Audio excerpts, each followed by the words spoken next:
नमस्कार, मैं हूं आकाश शाह और आप देख रहे हैं ज्ञान गगन। भविष्य में इंसानों की मौत को रोका जा सकता है, या यूं कहें कि मृत्यु इंसानों के बस में होगी। जी हाँ, जिस तरह से मनुष्यों के मस्तिष्क में मौजूद मेमोरी को कॉपी करने पर रिसर्च चल रही है, मतलब ये कि आपके ब्रेन में मौजूद आपके पूरे जीवन की याददाश्त को कॉपी करके स्टोर कैसे किया जाए। जैसे हम अपने कंप्यूटर के हार्ड ड्राइव में मौजूद डेटा को सेफ रखने के लिए उसे किसी एक्सटर्नल हार्ड ड्राइव में स्टोर कर लेते हैं, ठीक उसी तरह वैज्ञानिक भी मस्तिष्क के उस भाग तक पहुंचने की कोशिश कर रहे हैं जहां किसी मनुष्य की जीवन भर की याददाश्त और उसने अपने जीवन में जो भी सीखा है या जो भी अनुभव किया है सब स्टोर रहता है। तो अगर साइंटिस्टों को ऐसा करने में कामयाबी मिल जाती है तो आने वाले समय में किसी भी इंसान की मेमोरी को कॉपी करके रखा जा सकेगा और उसके मरने के बाद, या यूं कहें मरने के पहले, उसकी मेमोरी और उसने अपने जीवन में अब तक जो भी कुछ सीखा है, इन सभी सूचनाओं को उसी की क्लोन बॉडी के ब्रेन में ट्रांसफ़र किया जा सकेगा। अब जो लोग नहीं जानते कि क्लोन क्या होता है, उनके लिए मैं बता दूं कि किसी भी चीज़ का क्लोन उसकी हूबहू दिखने वाली कॉपी होती है।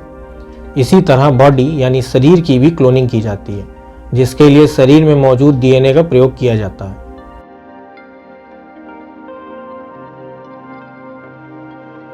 इस तरह आपकी क्लोन बॉडी बनाने के लिए आपकी बॉडी से आपका डीएनए निकाला जाता है और उसी से आपके जैसा हूबहू एक नया इंसान बना दिया जाता है। और इस चीज़ में वैज्ञानिकों को बहुत पहले ही सफलता मिल चुकी है। जी हाँ, 5 जुलाई 1996 यही वो दिन था जब पहली बार वैज्ञानिकों ने दुनिया के सामने एक भेड़ के क्लोन को इंट्रोड्यूस किया। इस क्लोन भेड़ का नाम डॉली था, जो कि एक एनिमल की पहली सफल क्लोनिंग थी। उसके बाद से ही वैज्ञानिक ह्यूमन क्लोन बनाने की तैयारी करने लगे, लेकिन वो ऐसा कर पाते उससे पहले ही पूरे विश्व में कई देशों की सरकारों ने ह्यूमन क्लोनिंग पर बैन लगा दिया। सरकारों ने इसका तर्क ये दिया कि इस टेक्नोलॉजी का इस्तेमाल गलत तरीके से हो सकता है और इससे राष्ट्र की सुरक्षा खतरे में पड़ सकती है। लेकिन इससे किसी राष्ट्र या किसी व्यक्ति की सुरक्षा खतरे में न पड़े, इसका हल भी निकालने की कवायद शुरू कर दी है। इसके लिए वो क्लोन की गई बॉडी की बायोमेट्रिक्स को, यानी हिंदी में कहें तो जैव मिति को बदलने की तैयारी कर रहे हैं। तो अब इससे क्या होगा? इससे होगा ये कि अब उस क्लोन को एक नई आइडेंटिटी मिल जाएगी। मतलब जैसा कि हम सब जानते हैं कि हर इंसान की बायोमेट्रिक्स यानी फिंगरप्रिंट्स एक दूसरे से बिल्कुल अलग होती है, जिससे उस इंसान की पहचान पूरी दुनिया में कहीं भी की जा सकती है। जैसा कि हमारे देश में आधार कार्ड के साथ हमारी बायोमेट्रिक्स यानी हमारे फिंगरप्रिंट्स लिंक्ड हैं, जिसे ज़रूरत पड़ने पे हमारी पहचान की जा सके। ठीक उसी तरह क्लोन की गई बॉडी को पहचानने के लिए वैज्ञानिक उसके फिंगरप्रिंट्स को चेंज करेंगे, जिससे कि वो क्लोन बॉडी दुनिया में मौजूद किसी भी शख्स से मेल न खाए और उस क्लोन की गई बॉडी को आसानी से पहचाना जा सके, जिससे गवर्नमेंट प्राकृतिक रूप से जन्मे व्यक्ति और क्लोन के बीच पहचान कर सकती है। तो इस कामयाबी के बाद जब कभी भी गवर्नमेंट लोगों को उनकी सहमति से उनका खुद का क्लोन बनाने की परमिशन दे देगी, उसी दिन से लोगों की मृत्यु होना बंद हो जाएगी।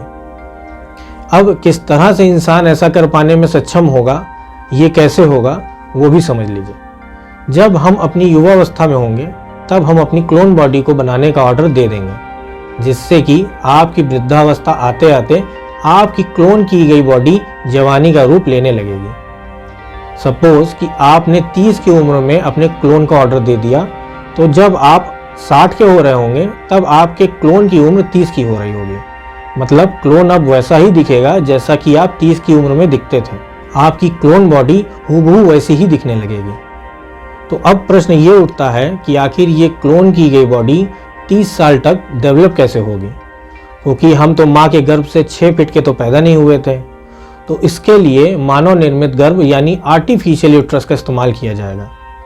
ये आर्टिफिशियल यूट्रस बड़े बड़े पॉट के आकार के होंगे, जिसमें क्लोन शरीर को डेवलप करने के लिए ठीक वैसा ही सिस्टम होगा जैसा कि माँ के गर्भ में होता है।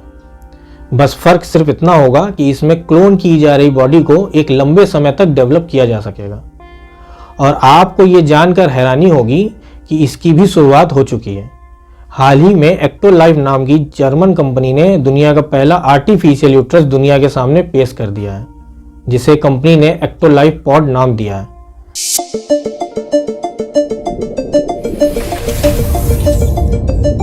Introducing Ectolife, the world's first artificial womb facility. Company का दावा है कि इस आर्टिफिशियल वॉर्म यानी गर्भाशय में बच्चे को ठीक वैसे ही विकसित किया जा सकेगा जैसे कि बच्चा माँ के गर्भाशय में पलता है। कंपनी के मुताबिक उसने इसके लिए 75 प्रयोगशालाएं तैयार की हैं, जिनमें से हर एक प्रयोगशाला में 300 एक्टोलाइफ पॉड्स यानी आर्टिफिशियल गर्भ लगाए गए हैं। उसके अलावा इस एक्टोलाइफ पॉड में पल रहे बच्चे के स्किन और आई कलर के साथ साथ हेयर कलर को भी मॉडिफाई किया जा सकेगा। तो भविष्य में इसी तरह से ह्यूमन क्लोन्स को तब तक विकसित किया जा सकेगा जब तक कि उस इंसान को उसकी ज़रूरत ना पड़े जिसने इसे बनाने के लिए पैसे खर्चे हैं। तो अब वृद्धावस्था में आने के बाद या जब भी आपको लगता है कि अब मेरी मृत्यु कभी भी हो सकती है और अब मुझे अपनी क्लोन बॉडी की ज़रूरत है, तब आप बड़ी ही आसानी से अपनी सारी मेमोरी और लाइफ लर्निंग्स को नई क्लोन बॉडी के ब्रेन में ट्रांसफ़र करा के अपनी लाइफ को बढ़ा पाएंगे।